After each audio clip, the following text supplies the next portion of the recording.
There is news coming out of Iowa about a proposal for gold and silver. And when I read it, I was shocked. And I don't know if it's a good or bad thing. I'll explain as we explore.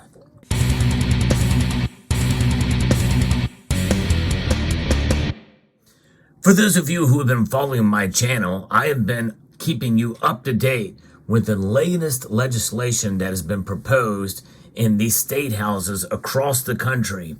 This is so important because it is the absolute best way to fight the Federal Reserve, indeed.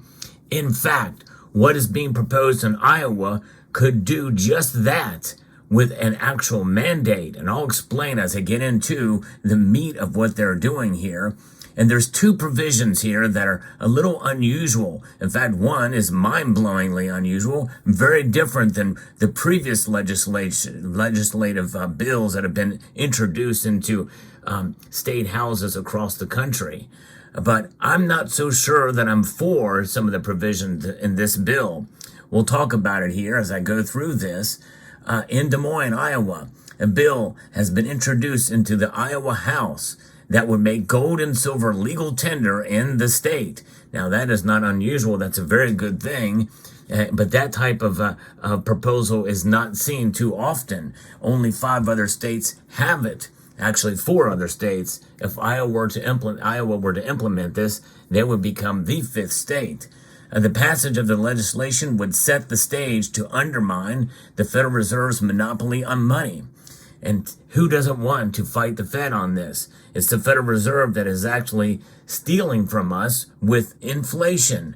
They inflate the dollar. And when they inflate this, it loses value. But that loss of value is robbing us. But the thing is, it's not robbing us blind. They're doing it right in front of our eyes for all to see. And we don't seem to really raise too much fuss about it unless we proactively work against it by holding gold and silver to protect us from that inflated dollar. Of course, it may not always work out on the time scale the way that we think it should in terms of, adjusting exactly to the loss of the dollar at any given point in time. But nonetheless, we know that having a savings outside of the financial institutions, outside of the current monetary system, is a very wise decision. Nonetheless, Representative Bill Gustav and 11 co-sponsors introduced House Bill 2229 on January the 31st. Under the proposed law, gold and silver coins issued by the U.S. government would be legal tender in the state. And that is the first part that is a little bit mind-blowing and very specific. I actually went through the language of this bill to see what the definition of gold and silver coins are, because that phrase is in throughout the legislation. Gold and silver coins. It is defined literally as coins issued by the U.S. government, the federal government. That means gold eagles, silver eagles, and gold buffaloes. But in reality, it could be any gold and silver coin, even commemorative coins, I would assume would fall under that measure, because some of those commemorative coins can be got, modern commemorative that is, for just above spot price these days. So presumably any U.S. mint created coin can be used. I'm not sure that I'm for that. I think that's too limiting. What about bars? Bars seem to be excluded from this. What about coins from other nations, such as the gold maple leaf here from Canada? A very well recognized coin. It is a coin. It's to our neighbors of the north, the Canadians. But what about coins from any other country around the world? What about silver rounds? Are they excluded too? There's some very nice rounds out there. And that's why I want to bring you this portion of the video to talk about some silver rounds that I think would be great to be used in Iowa to be spent as money. Because these can be had for not a whole lot above spot price, or not a whole lot more than what you would buy another round for, privately issued round. These are the Legend Warrior coins, the Legendary Warrior series that comes to us from Pinehurst Coins. And this is the latest issue here that has been sent to me from Pinehurst for review on this channel. So I'm going to talk about a little bit about this coin. It is quite amazing. The Genghis Khan round is the 5th round in the Legendary Warrior series. The newest member of the series is a 1 ounce, a 3/9 fine silver, commemorating the founder and first General Khan of the Mongol Empire. Renowned for his military brilliance and leadership, Genghis Khan united desperate Mongol tribes through alliances and conquest, creating a disciplined and formidable cavalry force. His military campaigns spanned across Asia, Europe, and the Middle East, culminating in the establishment of the enduring Mongol Empire, which persisted long after his death in 1227. So that is it. In fact, that's the latest of 5 rounds that have been issued now. Here's the one that was issued before, Alexander the Great. Just love the design of these. Very nicely detailed with sort of a matte finish, but multiple different levels of detail. There's a lot going on in these pieces, and this is just brilliantly designed and really showcases the nature of the warrior and the strengths that he had, such as a cavalryman that Genghis Khan was known for. Even the sky has some texture to it, which is quite remarkable on this. Silvertown did a great job in producing these. They have a reeded edge, and they have this common reverse here. The legendary warriors that are seen in all of them with the weight and purity stamped on the reverse there. Very, very nice. Now, they have sent me a code that you can enter down in the description. I'm going to put it in the description below, but you can enter it on the website. I've not put it in. It's a mystery as to what you save by entering that code in. That code, which is METAL5, all capital letters, METAL 5, you put that in the appropriate place on the website, and you will see some sort of surprise savings on the 1 ounce Genghis Khan round. Or if you're late in collecting the series, you can get the first 5 of them. And I'm going to put a link to both of those to where that code will be applicable. And so if you're interested in getting those, feel free to do that. But nonetheless, that is an example of a type of piece, and there's so many different designs out there that can be used and people have in their portfolios and in their stacks. And apparently Iowa is saying, hey, you can only use American gold and silver coins. And I know that would make things easier as far as recognizing, but still it'd be nice to have the option, because there's still a lot of different versions out there for the modern commemorative coins as well too. So there that is. Now, if going on through this, the real mind-blowing thing is yet to come. This is remarkable here. Any person may use gold or silver coin or both as legal tender in a financial transaction to which that party is a party. That person is a party, according to the legislation.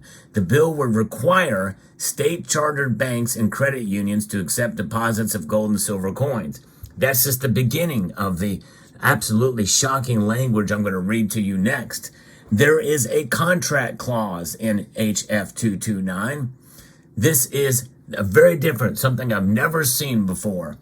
If a financial transaction by its terms requires that payment shall be made in gold and silver coin, the only allowable medium of exchange for payment of the transaction shall be gold or silver coin. In practice, if parties voluntarily agree to be paid or to pay in gold and silver coin, the Iowa courts could not substitute any other thing, such as Federal Reserve notes, as payment. Let me read that again, because this is very important. This blew me away. I could not believe this. The only allowable medium of exchange for payment of the transaction, if gold and silver are used, is gold and silver. They are locked in by utilizing these metals and presumably these coins, these gold and silver coins, for transactions. Nothing else. There is no other substitution. Now, on the surface, that may sound good because that protects them from the Federal Reserve System, because capital gains presumably and the Federal Reserve or the federal government could wonder what the heck is going on, and with transactions of gold and silver coins being sold, and there could be a federal capital gains tax. So maybe it's a tax shelter to prevent a trade outside of using gold and silver. but I don't think it should be mandated. I think it should be something that is something that's voluntary. Now, it says here, if parties voluntarily agree to be paid or to pay in gold and silver coin, the courts could not substitute any other thing of payment. But the thing is, yeah, I guess that's good about courts, but that also restricts the participants from doing it as well. So it's a little bit complex. I'm not sure I totally understand exactly how that would work or why that would be mandated. But I guess if it's maybe just limiting it to the courts, now there would be no way to be able to have the IRS or anything else come upon it as far as for that payment. But let's say also that gold and silver are transacted in that sense, and let's say you buy, let's just say silver. You spend 5 silver eagles, and you buy yourself maybe let's just say you buy a used microwave oven for 5 American silver eagles. It's a really good microwave oven, and silver is trading at $30 an ounce at the time.